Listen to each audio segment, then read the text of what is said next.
जय हिंद, वंदे मातरम। स्वागत है आप सभी का फ्री एग्जाम यूट्यूब चैनल पर। दोस्तों, अगर आप DFCCIL की परीक्षा देने वाले हैं तो ये वीडियो आपके लिए अति महत्वपूर्ण होगी, जिसमें हमने केवल वही प्रश्न शामिल किया है जो परीक्षा में कई बार पूछे गए हैं। तो सभी प्रश्नों को पूरे ध्यान से देखना है, विश्वास रखिए, निश्चित ही यहां से प्रश्न बनेगा आपके एग्जाम में। तो चलिए सेशन को प्रारंभ करते हैं और पहला शानदार प्रश्न देखते हैं। पूछा गया है कि भारत के संविधान में सम्मिलित आपातकालीन उपबंध किस देश के संविधान से प्रेरित है।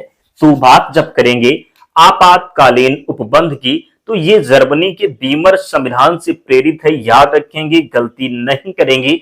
दूसरा प्रश्न है, शक्तिशाली केंद्र के साथ भारत की संघात्मक व्यवस्था किस देश के संविधान से प्रेरित है। तो संघात्मक व्यवस्था जो ली गई है ये कनाडा से प्रेरित है, याद रखेंगे। संविधान सभा का अस्थायी अध्यक्ष किसे चुना गया। तो संविधान सभा का अस्थायी अध्यक्ष चुना गया डॉक्टर राजेंद्र प्रसाद को। यहीं पर अगर प्रश्न होता कि अस्थायी अध्यक्ष किसे चुना गया तो डॉक्टर सच्चिदानंद सिन्हा। अगला प्रश्न है, संविधान सभा में पंडित नेहरू द्वारा उद्देश्य प्रस्ताव कब प्रस्तुत किया गया। तो संविधान सभा में पंडित नेहरू द्वारा उद्देश्य प्रस्ताव प्रस्तुत किया गया 13 दिसंबर 1946 को। नेहरू द्वारा प्रस्तुत उद्देश्य प्रस्ताव संविधान सभा में कब स्वीकृत किया गया। तो स्वीकृत कर लिया गया 22 जनवरी 1947 को। संविधान सभा के निर्माण में संविधान सभा के कुल कितने अधिवेशन हुए। तो 12 अधिवेशन हुए। भारतीय संविधान सभा के संवैधानिक सलाहकार कौन थे।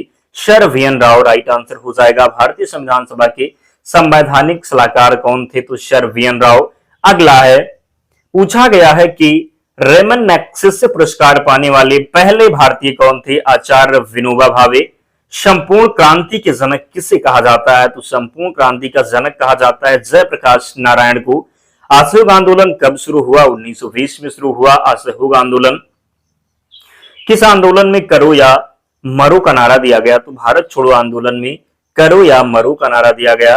पब्लिक टॉयलेट से तीक्ष्ण गंध आने का क्या कारण है। पब्लिक टॉयलेट से तीक्ष्ण गंध आने का कारण है अमोनिया। क्या हो जाएगा। तो अमोनिया। केंद्रीय जल विद्युत शोध केंद्र कहाँ स्थित है। तो खड़कवासला में। तलचर किसके लिए महत्वपूर्ण है। भारी जल संयंत्र के लिए महत्वपूर्ण है तलचर। भारत में ऊर्जा उत्पादन के लिए कौन सा प्रमुख कच्चा पदार्थ है। तो कोयला हो जाएगा। भारत के निम्न क्षेत्रों में से किसमें भूतापीय ऊर्जा स्रोत नहीं पाए गए हैं। तो गंगा डेल्टा सही उत्तर है। मुद्रा पावर प्लांट किस राज्य में स्थित है। गुजरात में स्थित है मुद्रा पावर प्लांट। उड़ान एक गैस आधारित शक्ति परियोजना है महाराष्ट्र में। किस स्थान पर एक परमाणु बिजली केंद्र स्थित है। तो कलपक्कम में। भारत में ऊर्जा का प्रमुख स्रोत क्या है। तापीय ऊर्जा हो जाएगा। ऊर्जा का प्रमुख स्रोत चूना पत्थर का कायांत्रित रूप संगमरमर होगा। अवसादी शिलाओं का दूसरा नाम क्या है। स्तरित होगा। स्लेट और संगमरमर कायांत्रित चट्टान है। क्या है। तो स्लेट और जो संगमरमर है ये कायांत्रित चट्टान है। रूपांतरित चट्टानों की उत्पत्ति कहां से होती है। तो रूपांतरित चट्टानों की उत्पत्ति आग्नेय और तलछटी चट्टानों से होती है। पेट्रोलियम किन चट्टानों में पाया जाता है। प्राचीन संतृत क्या हो जाएगा। तो पेट्रोलियम जो है किन चट्टानों में पाया जाता है। तो प्राचीन संतृत चट्टानों में। संवेग परिवर्तन किसके बराबर होता है। बल के बराबर होता है संवेग परिवर्तन। न्यूटन का प्रथम नियम किसे प्रभावित करता है। तो जड़त्व को प्रभावित करता है। और बहुत से ऐसे साथी हैं जिन्होंने अब तक वीडियो को लाइक नहीं किया है। निवेदन है आप सभी से वीडियो को निश्चित ही लाइक करना है, क्योंकि आपको यहाँ से बहुत हेल्प मिलेगी। हूबहू प्रश्न एग्जाम में मिलेंगे। हम साइंस और जो आपके जीके के प्रश्न आपके एग्जाम में पूछे जाते हैं 30 प्रश्न जो हैं इनमें से बाहर नहीं जाएगा। बस जितनी वीडियो हम लेकर के आते हैं आपके एग्जाम से पहले उन सभी को आपको देख लेना है। विश्वास रखिएगा, प्रश्न बाहर नहीं जाएगा। PDF हम टेलीग्राम चैनल पर प्रोवाइड करवा देंगे, वहां पर ज्वाइन हो जाना है। न्यूटन का प्रथम नियम किसे प्रभावित करता है। किसे प्रभावित करता है। तो जड़त्व को। पूछा गया है किसकी उपस्थिति के कारण ब्लैक बोर्ड तथा कागज पर लिखना संभव है। तो ब्लैक बोर्ड और कागज पर जो लिखना संभव है ये घर्षण की उपस्थिति के कारण। किसकी। तो घर्षण की उपस्थिति के कारण। कमानी तुला किस सिद्धांत पर कार्य करती है। हुक के नियम पर कार्य करती है। कमानी तुला किस पर। तो हुक के नियम पर। जेट इंजन किस सिद्धांत पर कार्य करता है। रेखीय संवेग संरक्षण के सिद्धांत पर। पूछा गया है कि रॉकेट किस सिद्धांत पर कार्य करता है। तो रॉकेट काम करता है संरक्षण के सिद्धांत पर। मुस्लिम लीग की स्थापना कहां हुई। तो ढाका में मुस्लिम लीग की स्थापना हुई थी। मुस्लिम लीग का प्रथम अध्यक्ष कौन था। आगा खां सही उत्तर है। शेरे पंजाब के नाम से कौन प्रसिद्ध था? लाला लाजपत राय शेरे पंजाब के नाम से प्रसिद्ध हैं। महाराष्ट्र में गणपति उत्सव किसने प्रारंभ किया? बाल गंगाधर तिलक ने। पटना में किस सिख गुरु का जन्म हुआ था? गुरु गोविंद सिंह का जन्म पटना में हुआ था। सिख गुरु अर्जुन देव किसके शासनकाल में आए थे? तो सिख गुरु अर्जुन देव किसके शासनकाल में आए थे? सही उत्तर होगा जहांगीर। किस सिख गुरु ने खालसा पंथ की स्थापना की? तो गुरु गोविंद सिंह के द्वारा खालसा पंथ की स्थापना की गई। किसके द्वारा? तो गुरु गोविंद सिंह के द्वारा खालसा पंथ की स्थापना की गई। महावीर की माता कौन थी? तो महावीर की माता त्रिशला थी। राजा राम मोहन राय किसके संस्थापक थे? ब्रह्म समाज के संस्थापक थे राजा राम मोहन राय। रामकृष्ण मिशन की स्थापना किसने की? तो स्वामी विवेकानंद के द्वारा। आर्य समाज के संस्थापक कौन थे? दयानंद सरस्वती थे आर्य समाज के संस्थापक। संत कबीर का जन्म कहां हुआ था? तो संत कबीर का जन्म वाराणसी में हुआ था। महावीर का जन्म किस राज्य में हुआ था? क्षत्रिय किसमें? तो क्षत्रिय कुल में हुआ था। बुद्ध किस वंश से थे? तो मौर्य वंश से थे, याद रखेंगे। ज्ञान प्राप्ति से पूर्व महावीर का नाम क्या था? वर्धमान था। चतुर्थ पीढ़ी का मुख्य अव्यय था, तो वृहद एकीकृत परिपथ हो जाएगा। सामान्य रूप से प्रयुक्त किया जाने वाला कंप्यूटर डिजिटल कंप्यूटर। भारत में सर्वप्रथम दिखाई देने वाला कंप्यूटर वायरस ये ब्रेन होगा। एकीकृत परिपथ के आविष्कार से किस पीढ़ी का जन्म हुआ? तो तृतीय पीढ़ी। एकीकृत परिपथ के आविष्कार से किस पीढ़ी का जन्म हुआ? तृतीय पीढ़ी। कंप्यूटर के मुख्य सिस्टम बोर्ड को क्या कहते हैं? तो मदरबोर्ड कहते हैं। प्रिंटर और मॉनिटर जैसे पेरिफेरल उपकरणों को क्या कहा जाता है? तो हार्डवेयर। कौन सा सिस्टम कंपोनेंट कंप्यूटर का मस्तिष्क होता है? सीपीयू। कंप्यूटर प्रिंटर किस प्रकार का डिवाइस है? Output device. कंप्यूटर में बिल्ट परमानेंट मेमोरी को क्या कहते हैं? आरओएम कहते हैं। क्या? तो आरओएम रीड ओनली मेमोरी।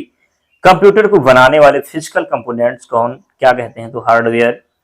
सबसे बड़ा महाद्वीप? तो एशिया महाद्वीप सबसे बड़ा महाद्वीप है और ऑस्ट्रेलिया महाद्वीप ये सबसे छोटा महाद्वीप है।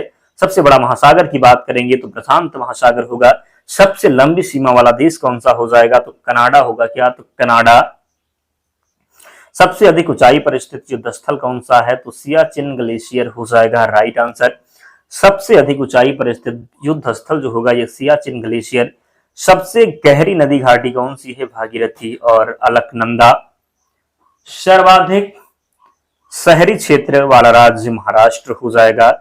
सबसे बड़ा प्रकार जो है प्राकृतिक बंदरगाह कहां पर है? मुंबई में है सबसे बड़ा प्राकृतिक बंदरगाह। सबसे लंबी तटरेखा वाला राज्य गुजरात है। सबसे लंबी तटरेखा वाला राज्य। भाषा के आधार पर राज्यों का पुनर्गठन किस वर्ष में किया गया था? तो भाषा के आधार पर राज्यों का पुनर्गठन किया गया 1956 में। प्रथम भाषाई राज्य किसे बनाया गया? आंध्र प्रदेश को। पांडिचेरी को किस वर्ष भारतीय संघ में सम्मिलित किया गया? तो 1962 में। हिमाचल प्रदेश को राज्य का दर्जा प्रदान किया गया 1970 में। कब? तो हिमाचल प्रदेश को राज्य का दर्जा मिला 1970 में। किस वर्ष सिक्किम को राज्य का दर्जा दिया गया? तो 1975 में। उत्तराखंड राज्य के सृजन के समय ग्राम्य आयोग ने इसे किस राज्य का दर्जा दिया? तो विशेष वर्ग का राज्य।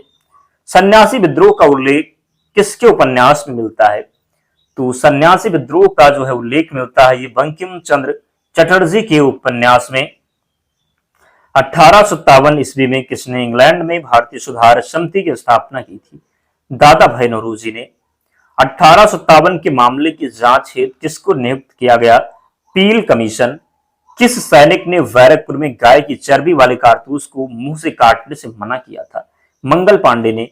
मंगल पांडे को फांसी कब हुई थी? तो 8 अप्रैल 1857 में मंगल पांडे को फांसी हो गई थी। कब? तो 8 अप्रैल 1857 में। सिख धर्म में सुधार करने के लिए नामधारी आंदोलन किसके द्वारा चलाया गया? तो सिख धर्म में सुधार करने के लिए नामधारी आंदोलन चलाया गया गुरु राम सिंह कुका के द्वारा। महाराष्ट्र के किस सुधारक को लोक हितवादी की संज्ञा प्रदान की गई? गोपाल हरि देशमुख। वर्ष 1910 इलाहाबाद में भारत स्त्री महामंडल की स्थापना किसके द्वारा की गई? सरला देवी चौधरा ने। महिलाओं के उत्थान के लिए आर्य महिला समाज की स्थापना किसके द्वारा की गई? पंडित रमाबाई सरस्वती। हाली पद्धत किससे संबंधित है? बंधुआ मजदूरी से संबंधित है। बहुजन समाज के संस्थापक कौन थे? मुकुंद राव पाटिल।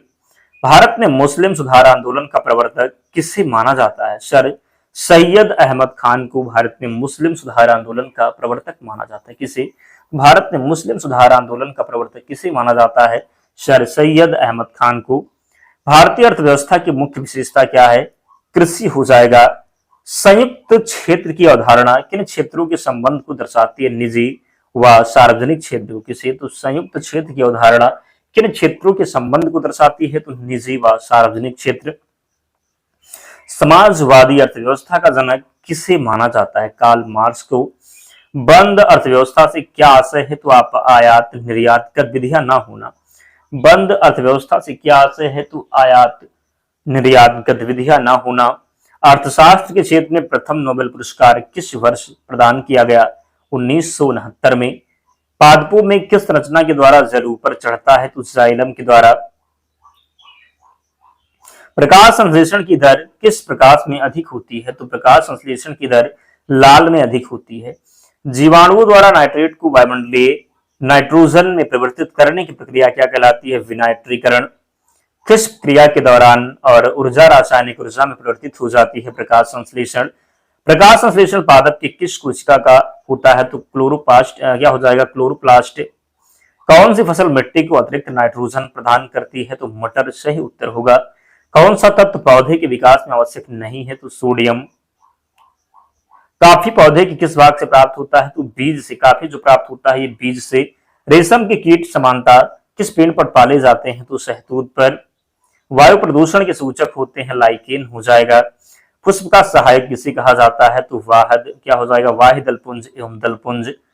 अस्थियों में कौन सी प्रोटीन पाई जाती है? ओसीन पाई जाती है। क्या? तो अस्थियों में ओसीन पाई जाती है। दोस्तों इन 100 प्रश्नों को बार बार देखना है ताकि ये प्रश्न आपको याद हो जाएं। क्या हो जाएं? तो याद हो जाएं।